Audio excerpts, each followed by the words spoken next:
Hello everyone, good morning. This is Sarah from Myosh. Welcome to today's webinar.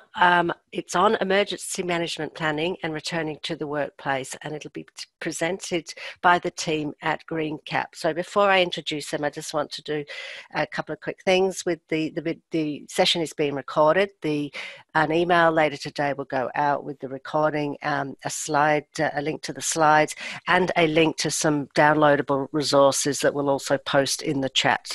They're from Greencap for if you need further information about the webinar. Any questions, please use the Q&A panel. If you want to ask me a direct question, then do that with the chat.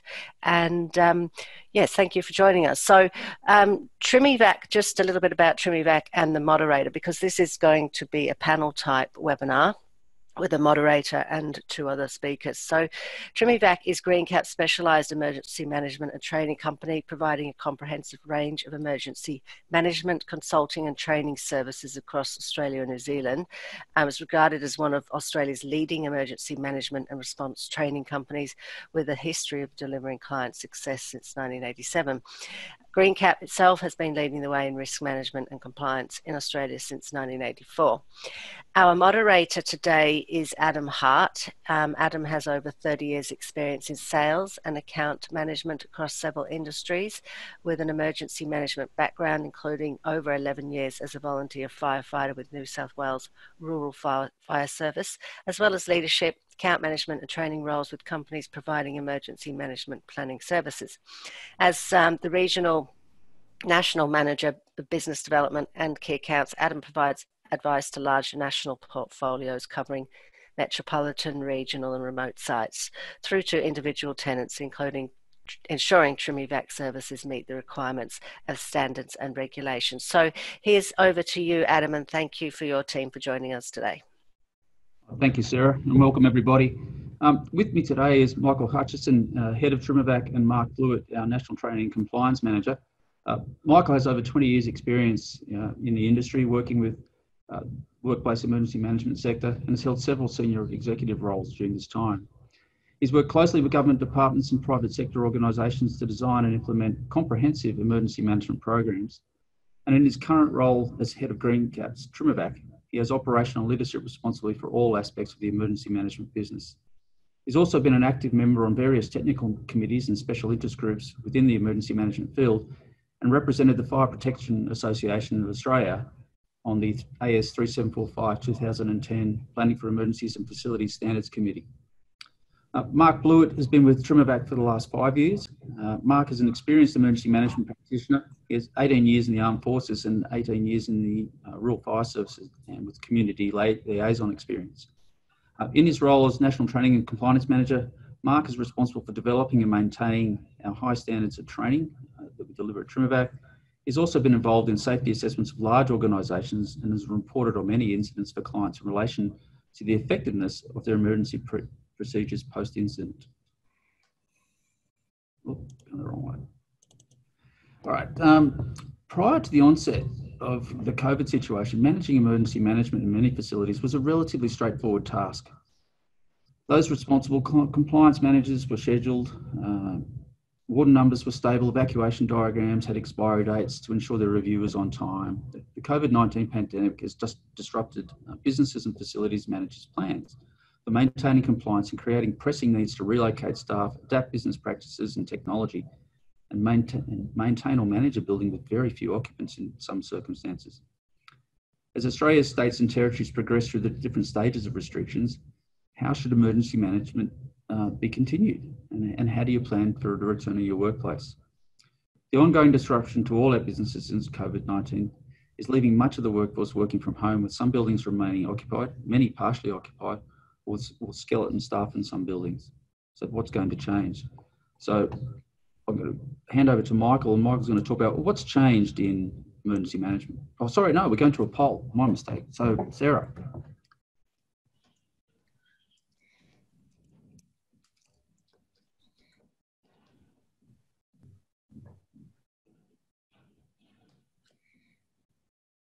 Okay, I've lodged the poll. I hope everyone can see that first question. Please just answer the first question. Unfortunately, I'm supposed to do them one at a time, but they've both come up, so you could probably answer both. So at the moment, Adam, we have it's about 30% voted.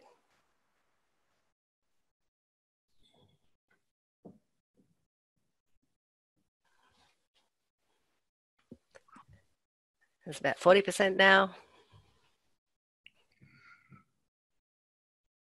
It's like watching a race.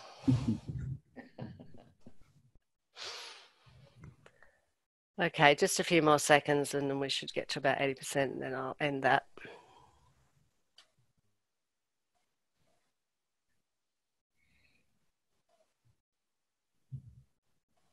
I think we've probably got all the ones we have. And there you go. Yeah, unfortunately, it's launched both polls, but there you go. Adam? Can we see the results? Yep, they're coming just now. All right, so look, this is fairly typical of the kind of response that we've got from most of the clients we're dealing with at the moment. Some are prepared, many are still planning, and some haven't started. I'm sure that's based on when you think you're going to return to your workplace. Obviously, social distancing is another one of those things in progress. It's probably the thing we're having to dance around. I think one of the states talked about dance and hammer for how they're going to manage it. So working with social distancing is an interesting problem. So that leads us into how do we prepare for emergency management and where do we go from here? So the thing we probably need to consider is what's changed, or is anything going to change? And Michael, would you like to discuss? Yeah, thanks, Adam. I suppose in short, what's changed? Well, nothing's changed. Nothing's changed when it comes to an employer's responsibility and requirements, legal requirements, moral ethical requirements to maintain a safe workplace. So that's first and foremost. And I can understand how, COVID, obviously, it's a major impact to not only our working lives, but our personal lives. And a lot of focus is on that at the moment and will continue to be on it for the foreseeable future. But there is risk that we get distracted, I suppose, and we drop the ball on some of the other key safety issues we need to consider in our workplace. And there's many, and they're many and varied depending on the nature of the work you're in. But today we want to focus particularly on emergency management in that workplace. What it looks like, has it changed? So the requirements, and certainly the drivers for this haven't changed at all. It's underpinned by our work health and safety legislation and the regulations and the codes of practice and so forth, and the standards that are out there. And we have a standard AS3745 which we operate and work to, and that's adapted, to suit all businesses. But the message is very, very clear that we still need to adhere to that and ensure that regardless of the amount of employees perhaps in our usual work environment, we still have to ensure their safety and well-being. So that's what our focus will be on today, is just helping you to understand what perhaps needs to be done as part of this return to work and planning. So with, if you could just advance that slide through there. So that duty of care, as I said, is still there.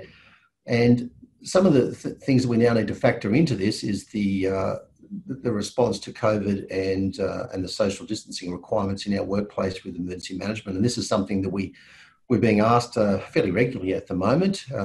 What do we do? What do we need to do to take all that into account, particularly, with lockdowns and shelter in place, and also with evacuations of buildings. So that's something we'll be touching on today. And also we'll be looking at the changes to how we're working and the flexible working environments now. And a lot of people are still at home and still working from that home environment. And we're going to be capturing that in this webinar this morning. But the message is very, very clear, Adam, that it's business as usual when it comes to maintaining our safe workplace and the safety and well-being of our employees.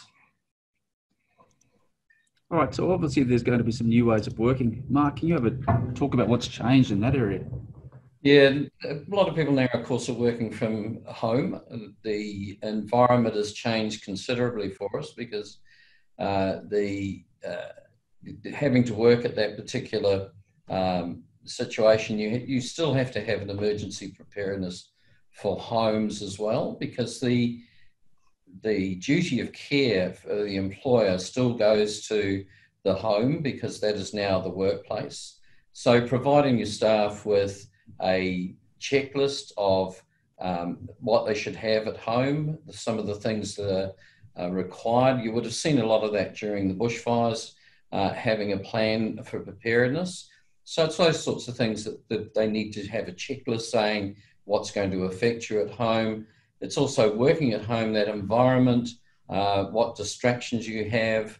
We have heard a story recently where somebody was on a teleconference and they had been cooking their lunch and forgot about it. So one must make sure that they are aware of their environment at home. The other thing too that's happening is a lot of people are now being scheduled to go to work, and we also have training sessions for those at home as well. So between the workplace and home, you need to know how your environments have changed, particularly as far as emergency management goes.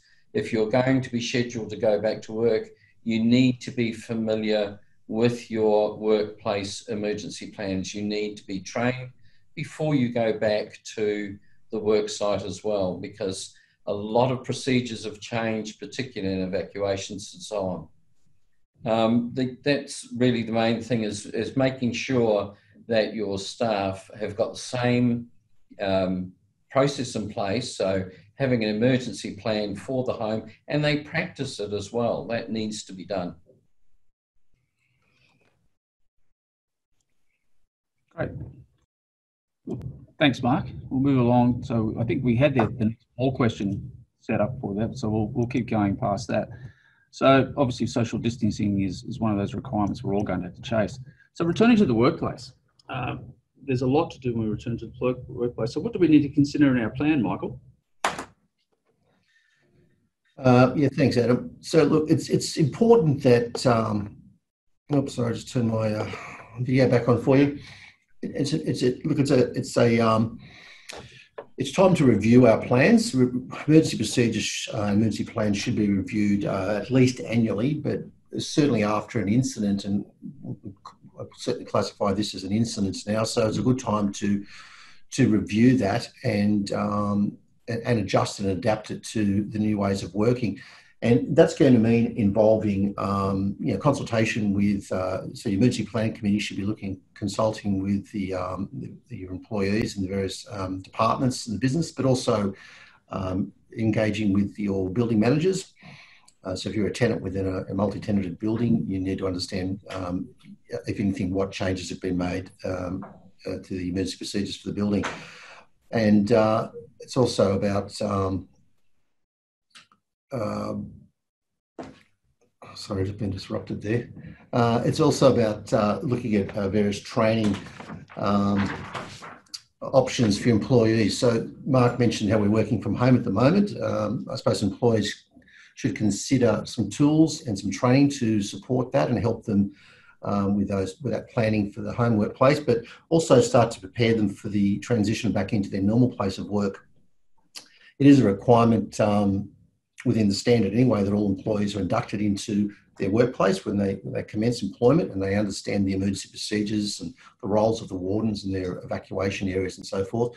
And that should be refreshed every 12 months.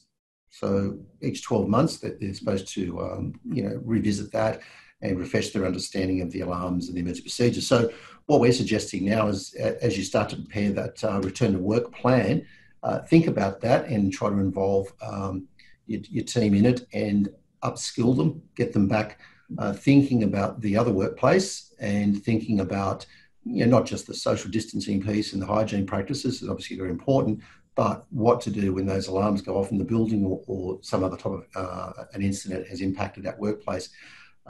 So we're encouraging employees to take this opportunity to retrain, if you like, all the staff, and also to start to think about the role of the warden, the wardens in the building. Are there adequate numbers? So if we're looking at return to work with perhaps week on, week off, or some split, split the week, 3 days, 2 days. We want to make sure within that, it's not just the operational needs of the business, but it's also the spread of wardens across those shifts. So it may mean that you need to adjust the team to capture the wardens, or you just simply look for more volunteers, get some more people to be trained up to allow for that. And they're the sort of things that, hopefully, people are considering this, and the businesses have got that as part of their plan. But I suppose the point of this today is just to serve as a reminder that it is important we've got those things in place to ensure that the what if, and it's all about what if with emergencies. If the worst happens, we have the best possible outcome at the end of the day. So that strategy, that return to work planning needs to be thorough, take into account those things, get proper advice around it if you don't have the resources available in-house, and ensure that the staff hit the ground running. Don't wait till they've come back into the building and then you've got to look at doing that. You can start that process now, if you like, as you gradually return, and that way you're not left exposed should something happen. So, Michael, what do we need to include in our emergency plan? Well, look, the things that in the emergency plan that currently there still obviously all exist. The one thing that we're adding to our plans and procedures for clients is, a piece around a pandemic plan there now, and capturing that. And there are, you mentioned earlier, Adam, what changes? You said, are there changes? Well, there are some changes in how we perhaps respond to an incident, and we've had questions come to us about. What do we do if we need to evacuate? An alarm goes off in the building, and they're concerned about, I suppose, taking people in groups into fire stairwells, and the social distancing all of a sudden becomes an issue as you're trying to move people into fire stairs. And what we would say to people there is that if you're at imminent risk, you've got smoke coming down the corridor, then I think that outweighs the risk of perhaps contracting COVID during the evacuation of a building. So it's about using some common sense. If it was only a drill and a practice exercise, then you can take some measures to accommodate a more orderly and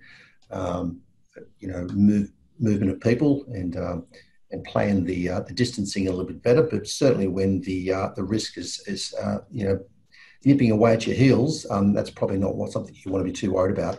But we do have to think about the assembly areas themselves too, because we have people all congregating at assembly points, and that leads to some issues there when we're looking at trying to maintain social distancing. So it's about some common sense and how can we disperse those groups a little bit more and so forth. So we need to review those areas and look at perhaps alternative spaces, or just how we disperse people once they've left the building. The other thing, the training considerations, and that's something we've had to, as a business, adjust and adapt to allow for people to still continue to maintain their requirements within the training space. We saw that fairly early in the piece with face-to-face training, perhaps becoming not the way to do things unless you've got a particularly large room and a small amount of people, but. We adapted fairly quickly and moved to more web-based type training, which has proved very successful, and it still enables those wardens. And even if they're at home, and this is something else that I think has been a little bit confusing for people. Do we need to keep our warden training up to date if we're not actually in the building? Well, the answer to that is yes, we do. It's like any type of skill. You need to maintain your skill. It doesn't matter where you're located. You can still be trained. And you can have that skills retention maintained, so that the day you do move back into the building, whether it be next week or in a month's time, you're still compliant. And on that piece, that's particularly important when it comes to certification within buildings. We're regularly asked to sign off on documents to certify that the building has maintained all their emergency management and evacuation procedures. That's part of compliance in a lot of buildings, and of course we check our records, and if it hasn't been maintained, well, we're not able to do that, and that could affect the building there as well. So that's got to be taken into consideration. Great, thank you, Michael. So you've changed your plans and you've done it for your business. What do you need to do if you're working in a tenanted building, Mark, and you've got a plan and your building might have a different one? Yeah, well, I think one of the big things is making sure that you communicate any changes that you've made to your personal plans for your particular company to a facility manager if you're in a multi-tenanted building.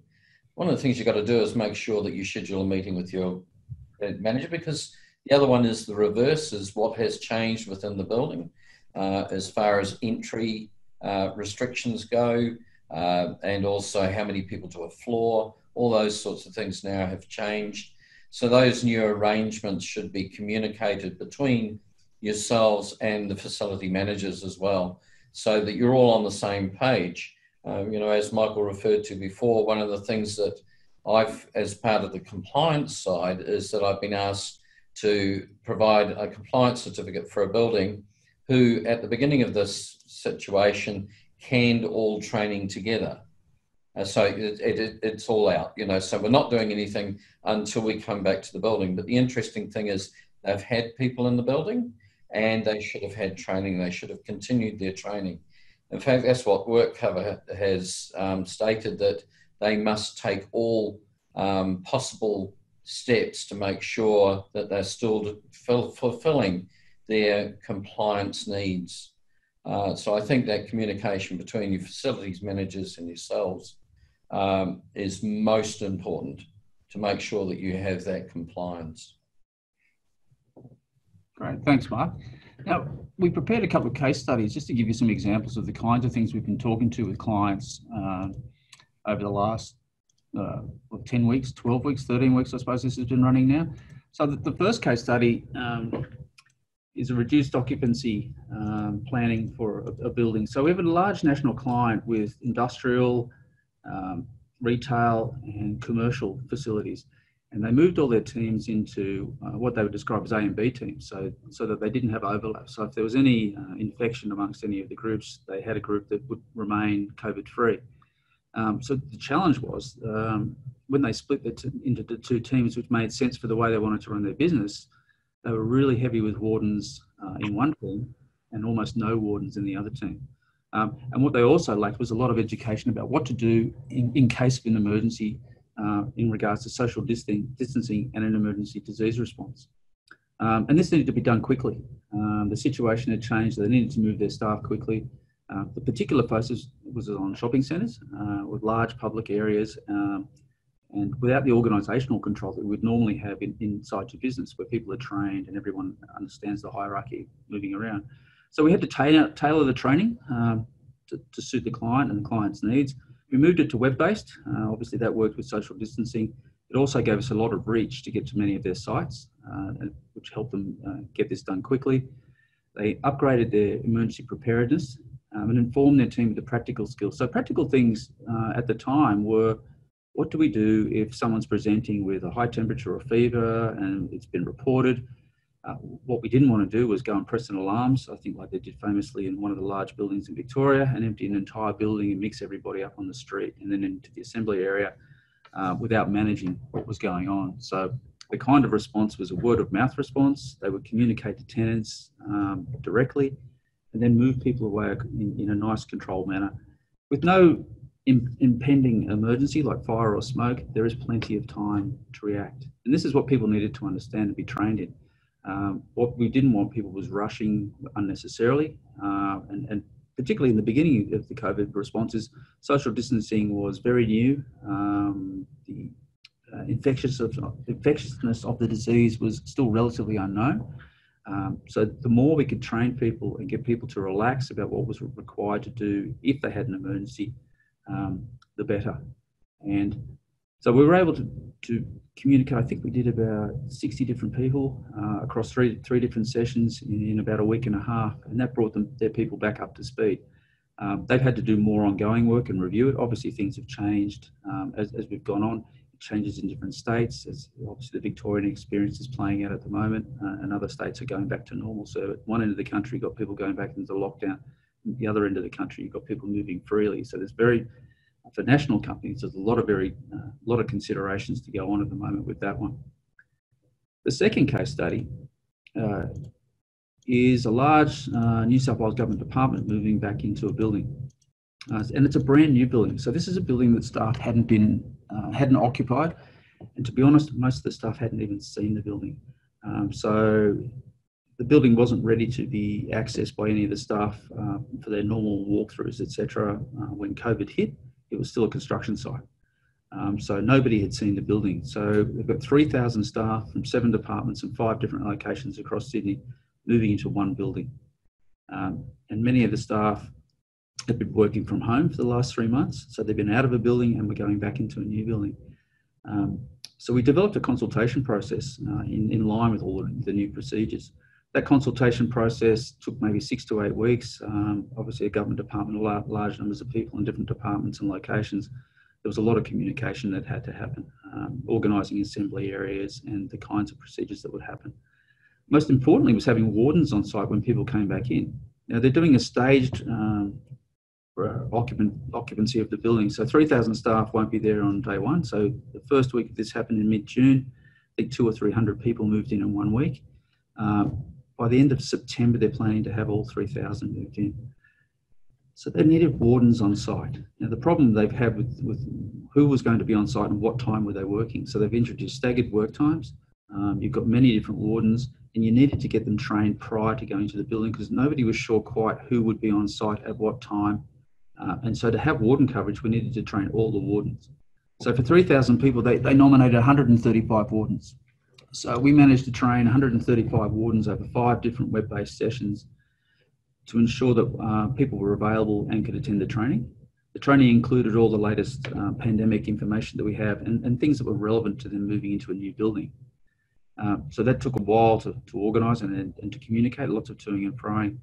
We also had to conduct evacuation exercises. One of the difficulties during this time when you're conducting web-based training is actually doing physical evacuation processes, which is required by the standard.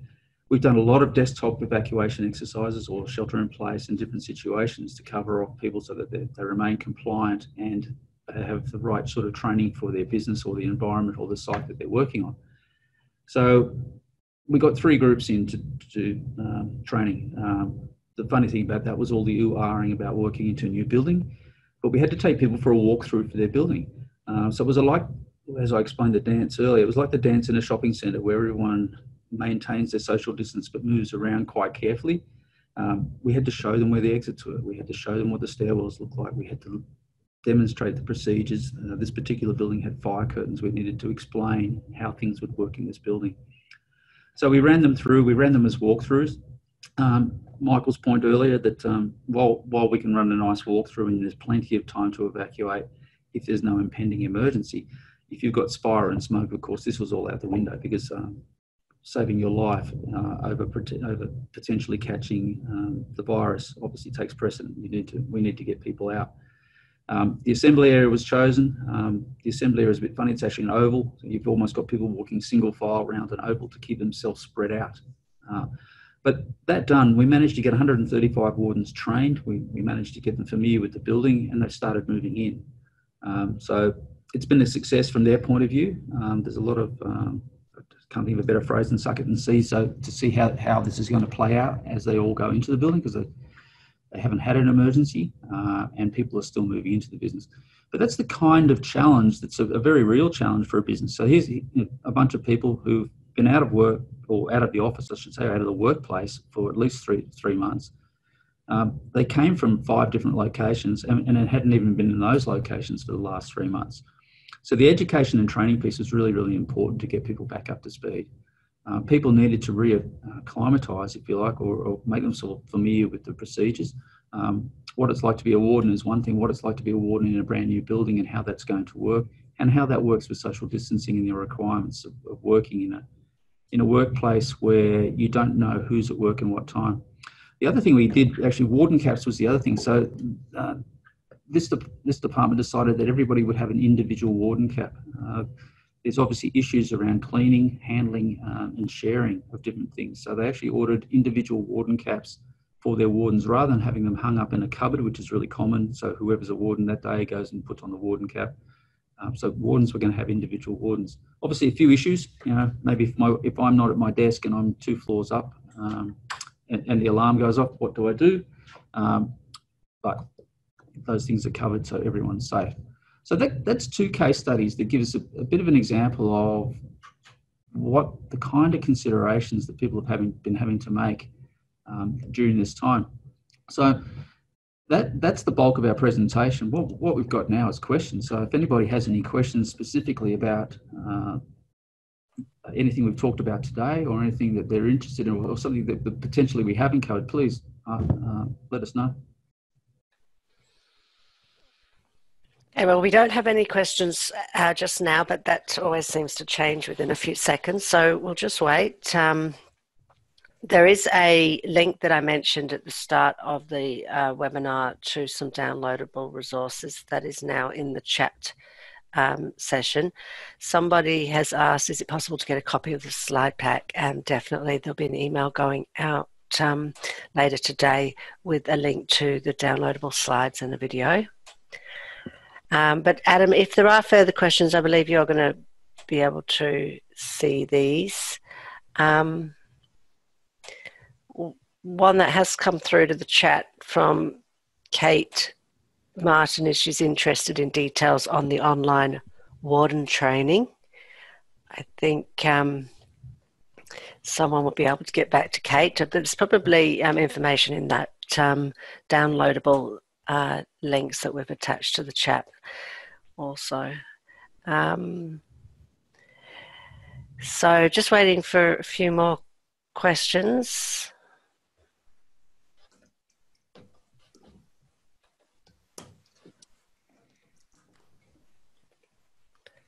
I think it's okay. Adam, do you want to take that one from Andrew? Yeah, sorry. In terms of doing workplace. Yeah, so so working from home. I might hand that one to you, Mark.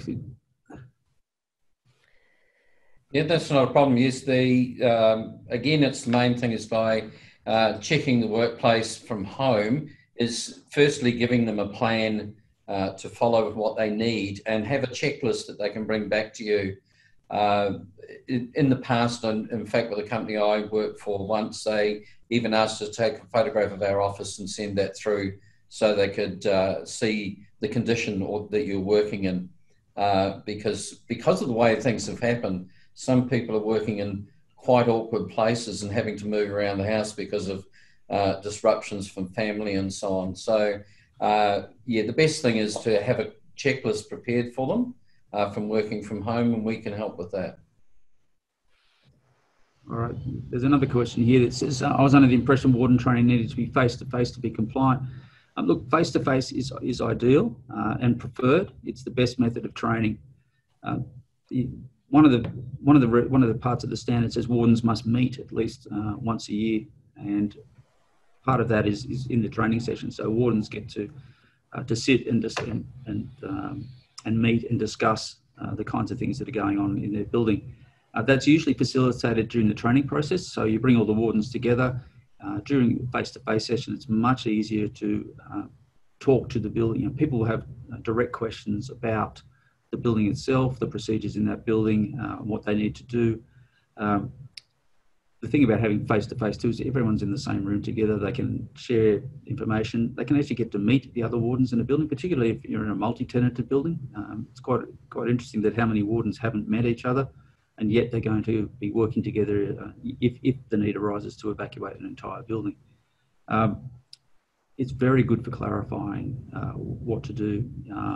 We can focus on different aspects of the training or put weight on different parts of the things that are more relevant as people ask questions during training.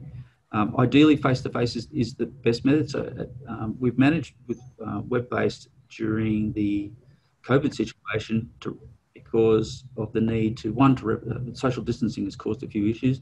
Other clients have done multiple sessions, so this hasn't been necessarily been feasible. So if you've got people scattered to the four winds, like some of the organisations we've had people working from home, people moved to different locations, but still holding warden responsibilities for that particular site, we've been able to capture them all with web-based training.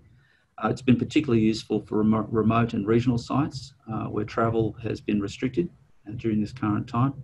But the ideal situation is face-to-face training. It's the best method, the most efficient, and does tick off that area in the standard that requires wardens to meet at the same time. So hopefully that answers that question for you. If I could just add to that, Adam, too. Look, it's a case of, I think the key thing here is that we're still trying to achieve what needs to be done, and it does require adapting how we normally operate. And as Adam said, I think for most people they would prefer to meet face to face, particularly for warden training. But in terms of a compliance piece, I think that was where the question: are we still compliant? Yeah, certainly from a TrimEvac perspective, we're still ticking that box to say you are, because as long as we're still providing that contact, that support, that training with people through the web-based methods. We're still covering the same content, and we're still providing that support to the warden team, and we're quite comfortable in saying yes, you're still compliant in that space. The other one: how do you manage evac training when you have essential services that cannot be shut down? Mark, do you want to talk to that one? The evacuation training. One of the things that we do is we can do partial evacuations. We have situations where we have call centres where they cannot leave the phones. So what we do is we'll do a couple of evacuation exercises where one half of the staff will go through the evacuation exercise while the other half remain on the phones, and then on the next exercise it's the other way around. So we do cover it that way. I think Michael just demonstrated an evacuation. All right, there's a question from Kelly. Do you want to take that, Adam? Yep, so it says, is the term warden training referring to a health and safety representative in Canada? To be honest, I'm not sure about the Canadian situation, but Michael, do you want to talk to that one?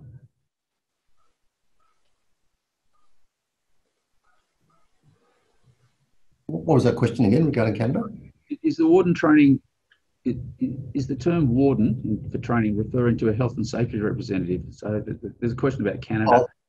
In Canada, look, warden's an old term that's been used in different industries for different reasons. I'm not quite sure about in Canada in particular, but it seems to be more widely accepted around the world now. Certainly when we talk about a person who can orchestrate and help an evacuation process and marshal people.